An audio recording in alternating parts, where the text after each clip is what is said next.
চলো আজ আলুর দম খাওয়া যাক। কিন্তু আলুর দম খাওয়ার আগে তো আলুর দমটা তৈরি করতে হবে নাকি? এমনি এমনি তো আর আলুর দম খাওয়া যাবে না। তো চলো আলুর দম খাওয়ার আগে তৈরি করে নিই ঝাটাপাট আলুর দম। তার জন্য সবার ফার্স্টে নিয়ে নাও নতুন আলু। আজকে কিন্তু এই রান্নাটা করছে আমার মা আর রেসিপি শুট করছি আমি। তো সবার ফার্স্টে এই আলুগুলোকে কিন্তু আমি কেটে নিয়েছি। আর দেখছো আলুগুলোকে কি সুন্দরভাবে ছাল ছাড়ি কেটেছি। এই টুকু আলুগুলোকে ছাড়াতে ছাড়াতে আমার যেন মাথা ঘাম পায়ে পড়ে গেল। তো যাই হোক, এবার আলুগুলোকে ভাজার পালা। আমার মা না কখনোই আলুর দম করার জন্য প্রেসারে করে না। প্রেসারে করলে যে যাই বলুক, আমি দেখেছি অনেক ইউটিউবাররা বলে প্রেসারে আলু সিদ্ধ থোড়ি হয়। যেটা তুমি ভেজে রসিয়ে কষিয়ে রান্না করবে সেটা কি আর সেদ্ধতে টেস্ট লাগে বস? আমরা বাঙালি, আমরা রসিয়ে কষিয়ে খাবো। আমাদের ওই সেদ্ধ তেদ্ধ খাবার আমাদের মানে শরীরেই লাগবে না বলতে গেলে। তো সবার ফার্স্টে সরিষার তেল দিয়ে দিলাম। আর সরিষার তেল দেওয়ার পরে দিয়ে দিলাম আলু। আর আলুটাকে এবার ভাজার জন্য দিয়ে দিলাম নুন আর হলুদ গুঁড়ো। এবার আর কি এই তেলের মধ্যে আলুগুলোকে ভেজে নেব। আর তোমরা অনেকেই বলো দিদি তোমরা এত তেল খাও, তোমাদের শরীর খারাপ হয় না? না গো, আমাদের শরীর খারাপ হয় না। কারণ এটা তোমাদেরকে কোনো ইঙ্গিত করে বলছি, তোমরা আবার খারাপ ভাবে নিও না। কেন বলো তোমাদের কোনো শরীর খারাপ হয় না? আমাদের চাষের সরষা, আর সরিষার থেকে তেল বানানো হয়। তো এই সরষার তেলে না কোনো ভেজাল নেই, তাই এই সরষের তেল খেলে আমাদের শরীরে কোনো প্রবলেম হয় না। তো তোমরা যারা বাইরের থেকে তেল কিনে খাও তারা না একটু কম তেল ইউজ করো। আমাদের বাড়ির সরষার তেল না, ওই জন্য অত বেশি আমাদের প্রবলেম হয় না। আমরা কিন্তু রসিয়ে কষিয়ে খেতে খুব ভালোবাসি। তো তোমাদের সাথে কথা বলতে বলতে 2 থেকে 3 বার ঢাকা দিয়ে আর ঢাকা খুলে আলুটাকে কিন্তু খুব ভালো করে একদম লাল লাল করে ভেজে নিয়েছি।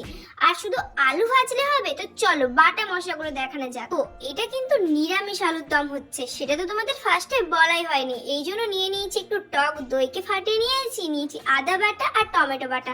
আর এগুলো সব বেটেছি মিক্সিতে। আর গুঁড়ো মশলার মধ্যে নিয়েছি সামান্য কিছু লঙ্কার গুঁড়ো, হলুদ গুঁড়ো আর নিয়েছি জিরের গুঁড়ো। চলো মশলা কষা না যাক। সবার ফার্স্টে যে আলুর তেলটা ভাজার পর বেঁচে গিয়েছিল তার মধ্যে দিয়ে দিলাম চিনি। চিনি দিলে একটা এত মিষ্টি কালার হয় না কষানোর পরে, সেই কালারটার জন্য মনে হয় যেন তরকারিটা আরো বেশি টেস্ট লাগছে। তো সবার ফার্স্টে দিয়ে দিলাম কড়াইয়ে সরিষার তেলের মধ্যে চিনি। আর চিনিটা দেওয়ার পরে দিয়ে দিলাম গোটা গরম মশলা আর একটা তেজপাতা। আর তেজপাতাটা দিয়ে দেওয়ার পরে দিয়ে দিলাম আদা বাটাটা। আর আদা বাটাটা দেওয়ার পরে না আদা বাটাটা এমন ছিটে আসছিল, আমি একদম 10 হাত দূরে চলে গেছি। কারণ আমার নিজের জন্য আমার ফোনের জন্য, ফোনের ক্যামেরাতে লেগে যাচ্ছিল। তো তারপরে আদা বাটার পর দিয়ে দিলাম টমেটোর বাটাটা। এরপরে আর কি লঙ্কার গুঁড়ো, হলুদ গুঁড়ো আর জিরের গুঁড়ো যে মানে যেটা নিয়ে নিয়েছিলাম না গুঁড়োটা, সেটা একটু জলের মধ্যে গুলে দিয়ে দিলাম এই মশলার মধ্যে। এবার আর কি, এবার আর কোনো ব্যাপারই নয়, খুব ভালো করে মশলাটাকে কষাবো একদম গ্যাসের ফ্লেমটা লো করে। আর নুন তো দেওয়াই হয়নি, নুন তো আলু ভাজার সময় দেওয়া হয়েছিল, তাই একদম মশলার মধ্যে নুন দিয়ে দিলাম। এবারে খুব ভালো করে এটাকে কষাবো মিনিমাম 5 থেকে 10 মিনিটের মতো। যদি হাই ফ্লেমে করো তাহলে তো 5 মিনিটে হয়ে যাবে, আর যদি লো ফ্লেমে করো তাহলে 10 মিনিট। আর আমরা মিডিয়াম ফ্লেমে করেছিলাম। আর দেখছো কি দারুণ ফুটছে, আর ফুটতে ফুটতে কিন্তু তেলও ছেড়ে দিচ্ছে। আর 2 মিনিট এরকম ভাবে হাই ফ্লেমে রেখে দেওয়ার পরে মশলার থেকে তেল বেরিয়ে এসছে, এই দেখো। তো কি দারুণ কালারটা হয়েছে। ঠিক এই সময় দিয়ে দেবো দই। দই দিলে না মাংস বলো, আলুর দম বলো, মাছের কোনো ডিশে বলো, যেগুলো মানে কষিয়ে তরকারি করাটা হয়, দইটা দিলে একটা আলাদাই টেস্ট আসে। আর এই দইটা দিলে না কালারও প্রচুর সুন্দর আসে। আর কি দইটা দেওয়ার পর লো ফ্লেমে একদম দইটাকে খুব ভালো করে মশলার সাথে কষাতে হবে, যতক্ষণ না দইটা খুব ভালো করে মশলার সাথে মিশে যায়। আর এইটাকে মিনিমাম কষাতে হবে 2 থেকে 3 মিনিটের জন্য। আর এইদিকে দইটা যতক্ষণ মশলার সাথে কষছিল, মানে মশলা যখন কষানো হচ্ছিল, যখন তেল বেরিয়ে গেছিল, ঠিক তখনই কিন্তু আমরা সাইডে গরম জল বসিয়ে দিয়েছি। তো গরম জল যতক্ষণ হচ্ছে ততক্ষণ চলো আলুটা মশলার সাথে কষানো যাক। আর যে কোনো রান্না যখন কষিয়ে একটু ঝোল করবে না, মানে গায়ে মাখা তরকারি যেটাকে বলে, তখনই কিন্তু গরম জল দিও। গরম জলটা দিলে না তরকারিতে এত সুন্দর একটা ফ্লেভার আসে, একদম দারুণ হয়। তো এবার মশলার সাথে খুব ভালো করে আলুটাকে নাড়িয়ে চাড়িয়ে কষাবো, যাতে আলুর ভিতরে মশলাটা ঢুকে যায়। চলো 2 মিনিট ঢাকা দিয়ে রেখে দেওয়া যাক। আর 2 মিনিট ঢাকা দিয়ে রাখার পর যখন 2 মিনিট পর খুললাম, একদম মশলাটা পুরো আলুর সঙ্গে মিশে গেছে আর মশলাটা খুব শুকিয়ে গেছে। ঠিক এই সময় একটু নাড়াচাড়া করে গরম জলটা দিয়ে দেবো। আর তোমরা যারা একটু মানে একদম শুকনো শুকনো আলুর দমটা খেতে যাও ঠিক এই পরিমাণে, আর জল দিও না। আমরা একটু লুচির সাথে খাবো, একটু তো ঝোল ঝোল লাগবেই বস, তো তার জন্য একটু জল দিয়ে দিলাম।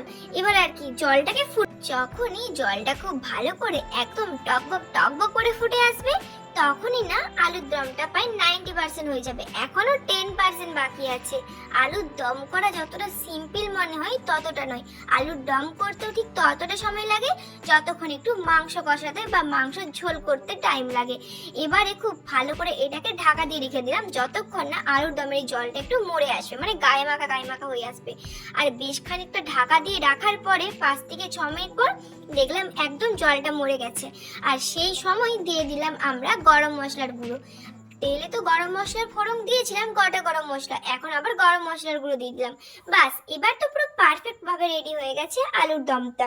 এবার আমি লুচি দিয়ে আলুর দমটা খাই, আর তোমরা জাস্ট দেখো আলুর দমটা না কতটা একদম সফট হয়েছে, আর লুচিগুলো দেখছো একদম ফুলকো ফুলকো হয়েছে। এটা কিন্তু রুল ময়দা নয়, আটার লুচি। আর আলুর দমটাও কিন্তু একদম সেই খেতে হয়েছিল। তো তোমরাও অবশ্যই এরকম ভাবে আলুর দম বাড়িতে বানিয়ে খেও।